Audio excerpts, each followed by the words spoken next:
ये वोट अधिकार यात्रा नहीं है, यह बिल्कुल रूप से सिर्फ गाड़ी यात्रा है। गाड़ी यात्रा है। 2020 में नीतीश कुमार जी ने बोले थे, मुख्यमंत्री जी बोले थे कि हम हर एक गाँव में बिजली देंगे तभी आएंगे वोट मांगने। आज देख लीजिए क्या स्थिति है। इसके बाद आप देख लीजिए ना, हर एक अनुमंडल में polytechnic college, engineering college, medical college, यहाँ मेडिकल कॉलेज पतलगंगा में अभी जल्दी में एनओसी भी इसका मिला कि क्यों चुनाव हारे। चुनाव अशोक बाबू सिर्फ थोड़ी ही हारे हैं, पूरा मगध साहबाद हार गया। जी नमस्कार, मैं चितरंजन कुमार और आप देख रहे हैं सीटीओ न्यूज। देखिए, बिहार में सियासत का बिसात जो है वह अब बिछने वाला है, क्योंकि बिहार में भले ही मौसम में नरमी है, लेकिन राजनीति में गर्मी अब देखने को मिल रहा है। और इस गर्माहट का वजह है तेजस्वी प्रसाद यादव और राहुल गांधी। इन दोनों वोटर अधिकार यात्रा को लेकर वे यात्रा पर हैं और वे मगध के शाहबाद से शुरू करके मगध के इलाके में प्रवेश कर चुके हैं। अभी कुछ देर पहले वे औरंगाबाद विधानसभा से होते हुए वे रफीगंज विधानसभा में प्रवेश किए और उसके बाद वे गांधी मैदान, वे उसके बाद गया जी जाएंगे और उसके बाद नवादा, और नवादा के बाद कई जिलों में उनका भ्रमण है। लेकिन अब विपक्ष जो है उनकी इस यात्रा पर सवाल खड़ा करता हुआ दिख रहा है। हमारे साथ इस विषय पर बात करने के लिए पूर्व युवा जदयू जिला अध्यक्ष औरंगाबाद अनिल मेहता जी हैं।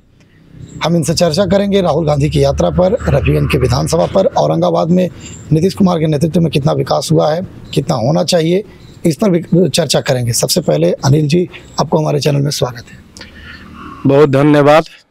अनिल जी अभी आपने देखा, आपके ही दरवाजे से राहुल गांधी और तेजस्वी प्रसाद यादव वोटर अधिकार यात्रा को लेकर के पार किए रफीगंज के। क्या कुछ कहेंगे इस यात्रा को लेकर के? ये वोट अधिकार यात्रा नहीं है, यह बिल्कुल रूप से सिर्फ गाड़ी यात्रा है। गाड़ी यात्रा है। गाड़ी यात्रा है।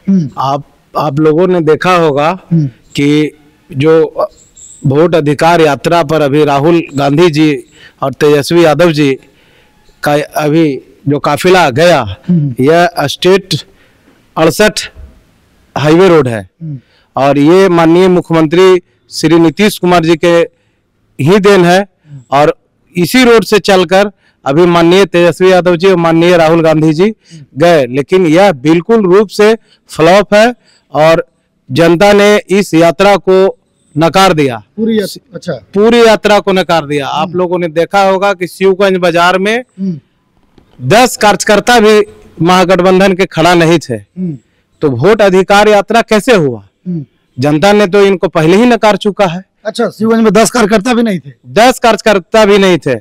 और जनता विकास के साथ खड़ी है, जनता नीतीश कुमार के साथ खड़ी है, न्याय के साथ विकास किए। आज 20 वर्षों से वह विकास कर रहे हैं। लोगों के बारे में वह सोचते हैं, युवाओं के बारे में सोचते हैं, दलित महादलित के बारे में सोचते हैं। और महत्वाकांक्षी दर्जनों ऐसे योजना है जो माननीय मुख्यमंत्री जी चला रहे हैं। अभी हाल में ही सामाजिक सुरक्षा पेंशन योजना चला, 400 से 1100 कर दिया। 400 से 1100 रुपया हुआ, जिसमें विकलांग, विधवा और बुजुर्ग। लेकिन तेजस्वी जी तो कह रहे हैं कि हमने उसे बढ़ाने के लिए कहा था, हमने जितना कहा है उतना बढ़ना चाहिए। हम जो कह रहे हैं वही नीतीश कुमार कर रहे हैं। देखिए, कहने और करने में बहुत फर्क है। हमारे नेता जो कहते हैं वो करते हैं। हमारे नेता ने कहा था कि हम हर एक वर्ष नौकरियां देंगे, तो आज देखिए हर एक विभाग में नौकरी का पिटारा खुला हुआ है। सभी विभागों में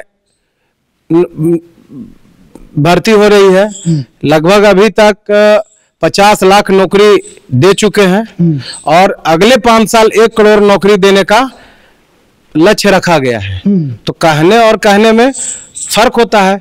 आप याद करिए कि 2020 में नीतीश कुमार जी ने बोले थे, मुख्यमंत्री जी बोले थे कि हम हर एक गांव में बिजली देंगे तभी आएंगे वोट मांगने। आज देख लीजिए क्या स्थिति है। जंगल तक, जहां हम लोग का जो क्षेत्र है मदनपुर क्षेत्र, यह नक्सल प्रभावित क्षेत्र माना जाता था। आज आप स्थिति देख लीजिए, वहां पर रोड और बिजली का, पानी का, शिक्षा का, स्वास्थ्य का क्या व्यवस्था है। यानी कि नीतीश कुमार के नेतृत्व में बिहार में विकास हुआ है, इस यात्रा से लेकर के कोई फायदा होने वाला नहीं है तेजस्वी यादव? नीतीश कुमार जी के राज्य में चौतरफा विकास हुआ है, सभी वर्गों के का विकास हुआ है, कोई एक वर्ग का विकास नहीं हुआ है। 7 निश्चय से नली गली बना, नल जल का योजना आया। इसके बाद आप देख लीजिए ना, हर एक अनुमंडल में polytechnic college, engineering college, medical college. प्रगति यात्रा अबर आए थे औरंगाबाद में, सिर्फ मेडिकल कॉलेज सिर्फ नहीं था, लेकिन माननीय पूर्व विधायक श्री अशोक कुमार सिंह जी के सिर्फ कहने पर और एनडीए के नेताओं के आग्रह पर यहाँ मेडिकल कॉलेज पतलगंगा में अभी जल्दी में एनओसी भी इसका मिला। काफी राजनीति हुआ उस पर, मेडिकल कॉलेज पर, कि हमने कर दिया। बीच में जब मामला अटक गया तो फिर क्रेडिट लेने की होड़ खत्म हो गई, फिर एनओसी मिला। तो अब क्रेडिट लेने के लिए लगातार लोग आ रहे हैं। आप कह रहे हैं कि विधायक जी, हमारे पूर्व विधायक जो अशोक सिंह हैं, उनके आग्रह पर ये सब किया गया। जैसे क्रेडिट लेने की होड़ है, ये तो औरंगाबाद की जनता देख रही है।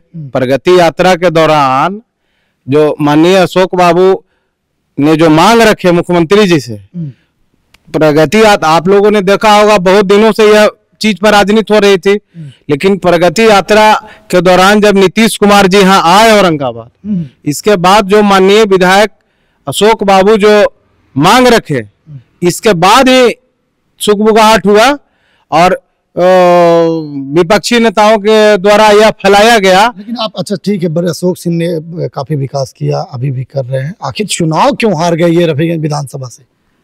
देखिए, चुनाव हारना जितना अलग बात है, चुनाव क्यों हारे वो आप भी जानते हैं, बिहार की जनता भी जान रही है, औरंगाबाद की भी जनता जान रही है कि क्यों चुनाव हारे। चुनाव अशोक बाबू सिर्फ थोड़ी ही हारे हैं, पूरा मगध साहबाद हार गया। अच्छा, एनडीए, ऐसा नहीं कि सिर्फ अशोक बाबू चुनाव हारे हैं। अशोक बाबू तो जनता के हित में खड़े रहते हैं। जब विधायक थे तो 22 पुल बनाए, और अभी हारे हुए हैं, एक बाद भी आप देख लीजिए, यहाँ केसहर नदी पर छोटी एरकी टंडवा के पास 6.25 करोड़ के पुल मिला। इसके बाद भेटनिया में पुल मिला, जो अभी जल्दी में शिलान्यास हुआ, पूजा पाठ हुआ, इसके बाद काम लगा हुआ है। उस पर भी राजनीति हुआ कि पूर्व विधायक को कैसे उस योजना का शिलान्यास कर दिए। देखिए, विपक्ष का काम है आरोप लगाना, कहना, करना कुछ नहीं है।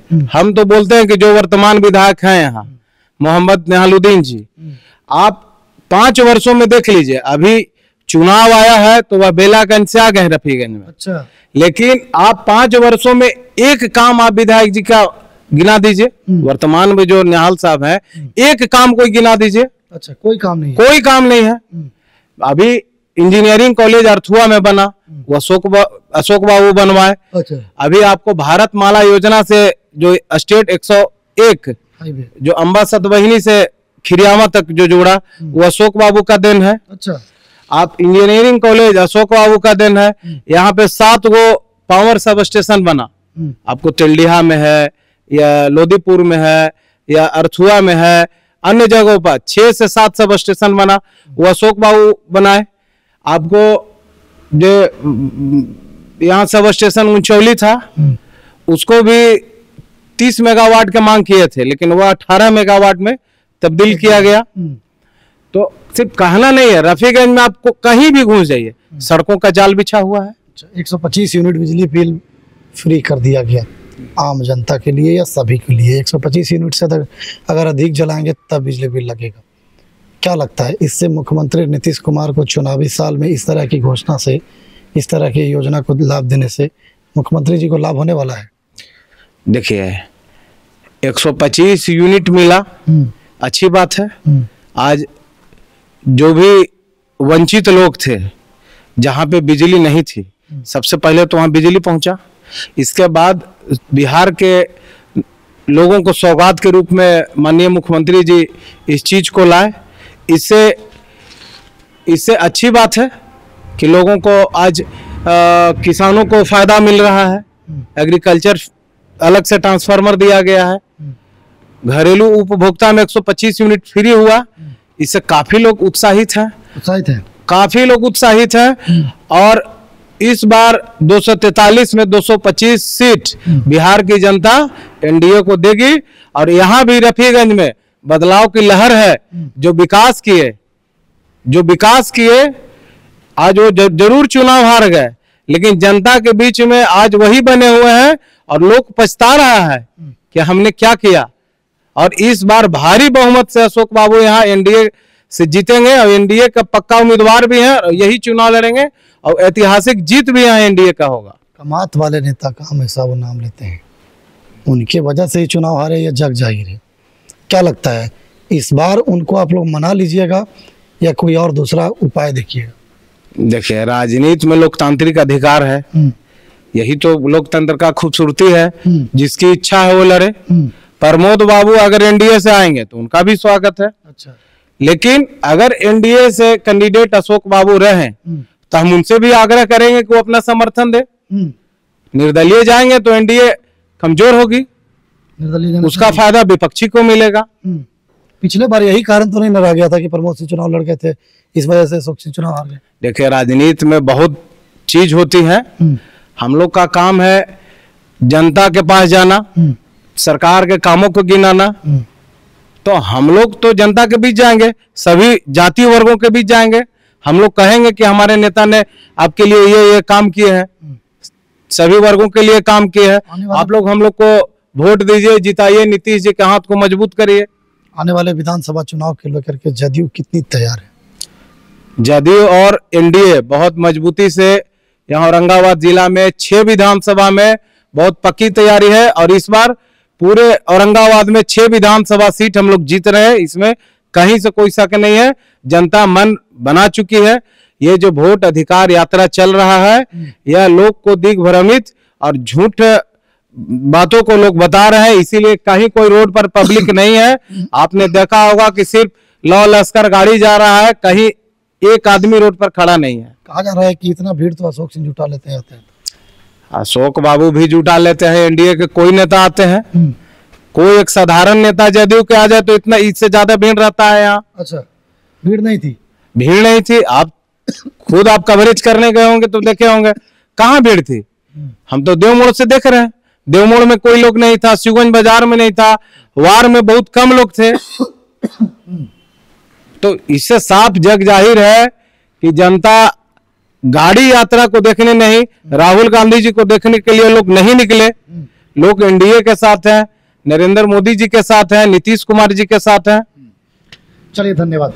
तो देखिए, ये थे हमारे साथ अभी बात कर रहे थे अनिल मेहता, जो युवा जदयू के पूर्व जिला अध्यक्ष थे, वर्तमान में जदयू की राजनीति करते हैं और जदयू की बातों को मजबूती से इन्होंने हमारे साथ रखा। इन्होंने राहुल गांधी और तेजस्वी प्रसाद यादव की वोटर अधिकार यात्रा को गाड़ी यात्रा बताया और कहा कि पूरी तरह से यात्रा जो है वह फेलुअर है। यह यात्रा से जनता इस यात्रा को जनता ने पूरी तरह से नकार दिया है।